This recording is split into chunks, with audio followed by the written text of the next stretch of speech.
Hey guys, today I thought I'm going to do a little experiment today. Actually, it's maintenance is what it is. I did mention way back when that I still had some solar power on this place. It's not as great as the solar array I had in my first place, but I had to move, so I lost a bunch of that equipment. A lot of it was already getting to the point of its useful life, you know, the end of it.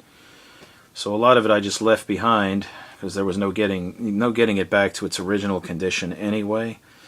But today I'm going to do an exercise run on the battery that I have left, and I've got about 200 watts of solar going into it.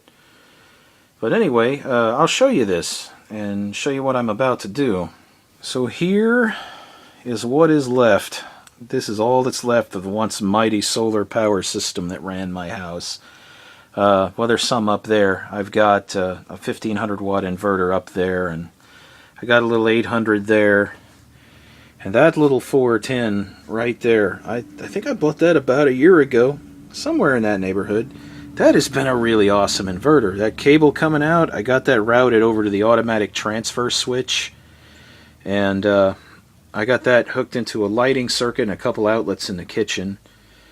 And I'm about to engage power on this, and I'm going to exercise this little battery. This is about 120 amp hour battery on it. Nothing compared to the T205 Trojans I had. Those were awesome batteries until they finally quit. But I was that close to losing my home, so I wasn't about to invest a pile of money into a new set of batteries that I'd have to probably leave behind. So I just got that. The first one I got was a Wally World battery, 2 of them. And let me tell you, those Wally World batteries are crap. I've never had one last more than 6 months without developing problems, even well conditioned and well maintained. And as you can see, it is dark cloudy outside, but we started earlier today. 12.6, and it's gotten up to about 13.0. That's not the actual charge, that's the surface charge. You know, it's going to bleed back a little when the panels stop charging, but you know, enough for testing purposes. And this is one of the 30 amp controllers I had. I never had any MPPT stuff, this, that, and the other. I wished I did, but hey, we po. And I couldn't afford that stuff back in the day, and I still can't afford that, man. $200-300 for a controller, you know. Come on, man. Be sensible about things. Most of us out here. Anyway, what we're going to do today is we're going to exercise this battery. What they don't tell you to do, or may not tell you, some people know and some don't. Every once in a while, even if you're keeping your battery well charged, you want to exercise your battery. Run it through a full cycle at about 1/10 load. Like if it's a 120 amp hour battery, you want to put about a 12 amp load on it, you know. Because what happens, and I found this to be true with a number of different batteries, sulfur will deposit on those cells, but it deposits in a pattern. And the way you break that up is every once in a while, you pull your system down and you do a discharge, and it causes the sulfur to redistribute itself on the plates. You know, you get more even distribution, your battery's capacity holds up a little better. That's what I was told. And the results I get kind of bear that out, so I'm not going to question it. I'm just going to do what I'm supposed to do, because when you do what you're supposed to do, things turn out okay. What we got here, outside there are 2 crystalline cells feeding that 30 amp controller, and they're putting in about 160 watts. And then over there on that little 7 amp controller, I've got 3 amorphous silicon. They're not Harbor Freights, but they're made by the same company. All that stuff usually is. Regardless of what it's framed in, they're usually top solar. But all of those, what you want to do with that and what makes it work better, you don't want to put your amorphous and your crystalline all on one bus. You know, you want your crystalline on a controller and your amorphous on another controller, because you get into some really bad mismatches between the two. So I found that by doing this, by just putting this on this controller and this on this, I actually get a faster charge And I don't run into those problems, you know. Each controller regulates itself, so they don't fight with each other or anything. Once this one gets to 14, it shuts off when the batteries get to 14.3.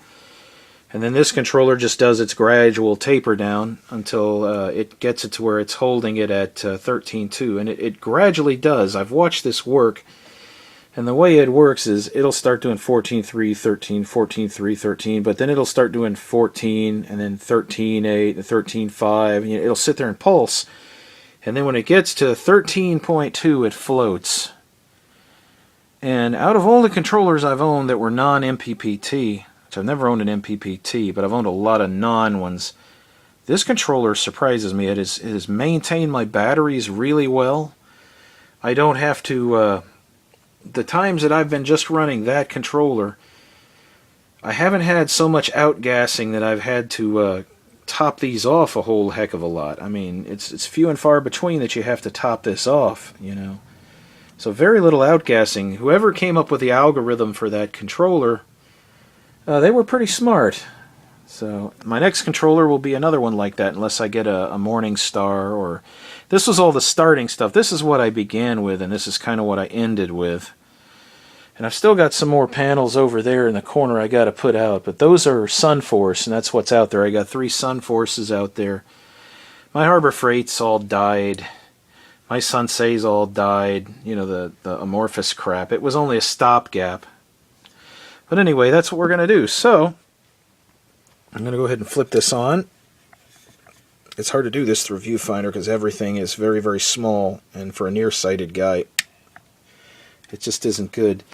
These lights are all going to flip in about 30 seconds on that switch in there. You may or may not see the flicker when it happens. That's an old fallen apart Cree bulb up there. Those, I need to do a review on those. There's some things I found with those that a person needs to be aware of. But that should switch any second. And you'll hear that inverter kick up when it does. And there it goes. The switch in the closet is flipped, and now we are generating power. And you can see it took that surface charge off pretty quick. So we've got about 100 watts of draw on that little bitty battery, so we're going to go ahead and run it through its cycle. We're basically limping by on it now, but I'm still making it work for all it's worth, because that battery's got a little age on it now. It's way past its warranty period. But this, I'll show you where it's feeding. I'll show you how it's working. I'll take the camera in there and we'll photograph that. And I'm not thinking. I need some coffee. Okay, so we're in the closet. This is my satellite and router running there. But that's not what we're here to see. Let me swing a light around. Actually, I got another light here I can just switch on if it's got any battery left. Let's point that over. This is what I got here. That little inverter actually doesn't do anything at the moment. It's just there because I had nowhere else to put it. It can be linked into the system, but that right there is the heart of the beast right there. That's Parallax Power Systems. That's an RV automatic transfer switch. It'll carry 30 amps. And it has breaker protection. This is one leg of the circuit, comes just to this outlet here. So you can plug things in here that you wouldn't normally plug in. Another leg of that circuit goes up to the house lighting, up into the attic way up there. Don't you just love this beautiful tear-out job? We're still wiring the place. But, and that basically it takes the power from the solar array and the inverter. And when the inverter is on, it waits 30 seconds and then it flips, and all the lighting branches in the house, not the outlets, not all the outlets, but just the lights, because you don't need a lot of amperage to run LED lights or even just regular CF bulbs. So 30 amps is more than enough for just running the lights, and maybe 2 or 3 outlets. I got 2 outlets in the kitchen that are hooked into this as well. So I've got plenty of places I can hook in. But that also has a breaker further on down the line for the lighting branch. This breaker here just controls this outlet and anything that we might plug in. And I believe that's a 20 amp breaker on there, and the breaker that's actually in the lighting branch further down the line is also a 20 amp. So we won't ever exceed the maximum load of that switch. And I've never actually exceeded the maximum load of the breakers either.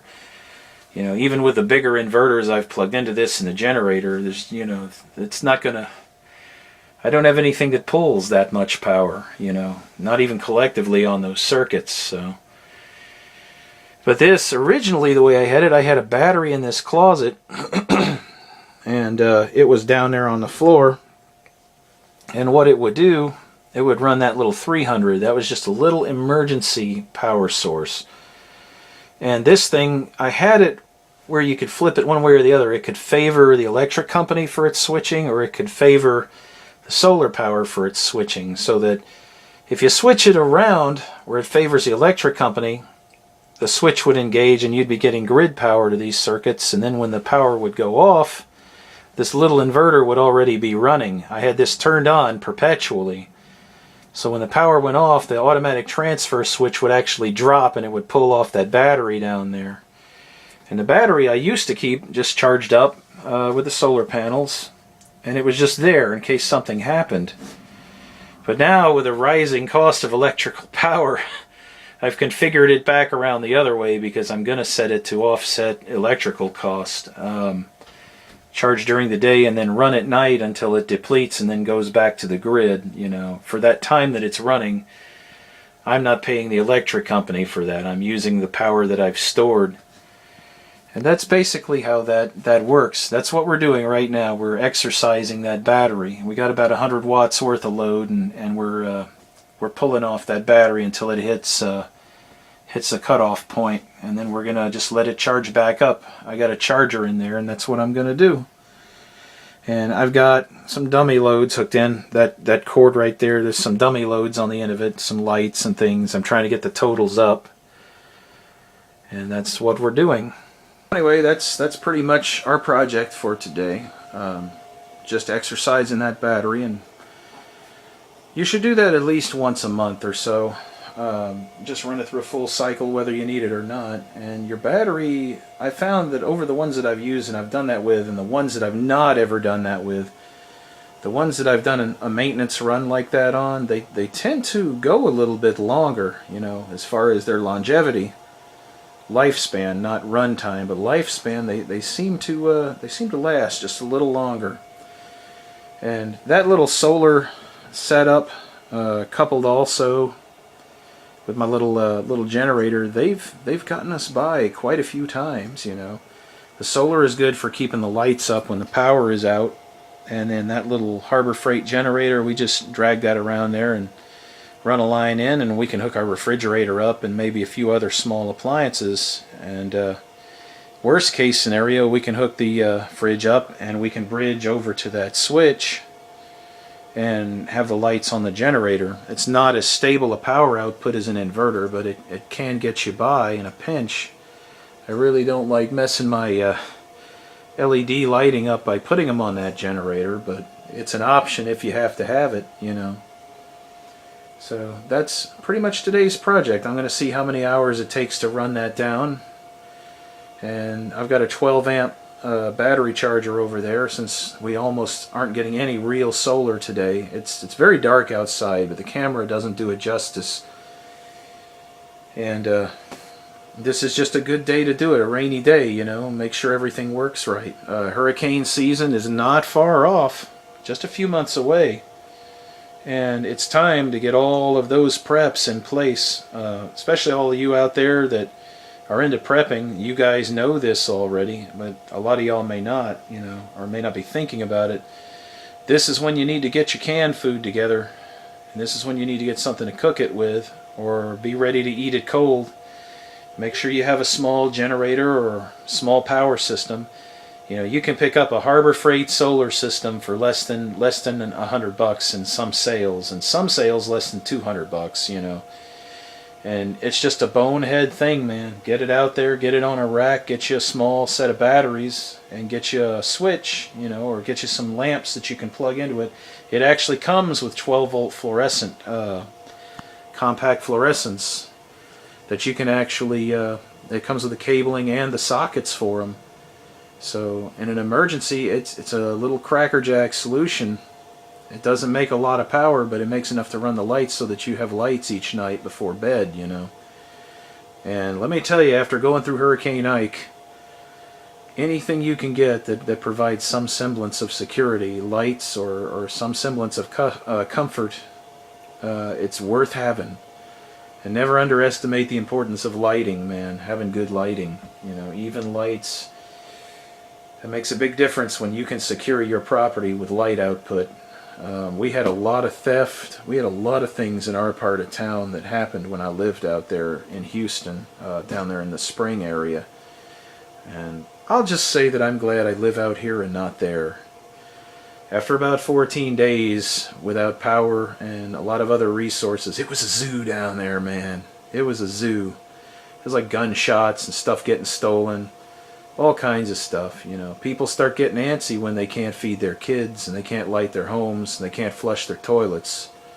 But thankfully, the water wasn't one of the things that went out because the water company invested in a generator just before all this happened, actually. It was worth its weight in gold because we had a pressurized system. So at least the most important thing we had, the water, was good, you know. We just didn't have any power beyond the water plant. So everybody was on their own, making their own power. That was back when I had the big solar, man. I had that place lit up like an airport. I had people coming by and they were like, man, how are you lighting that? And I would tell them about it and they were like, God, I need to come back over here after all this is over and talk to you about setting something like this up. Never came back. The emergency was over and they never came back. And if there's another hurricane or another thing, they'll be the ones needing stuff again. Because it's amazing how people forget about those things. But, you know, we don't forget. Those of us that do lay by and store a bit, we don't forget. I got backup power, and I got food stored for me and mine. You know, we don't forget these things. We are the ones that are not lined up at the FEMA place begging for food. Don't stomp your dignity by getting into that position. You know, a wise person prepares, and you don't have to have 3 years worth of food in an immense bunker built in the woods. Just put you back a few weeks, maybe a month worth of food. I would say some people are saying 6 months worth of food, and I'm starting to think about that because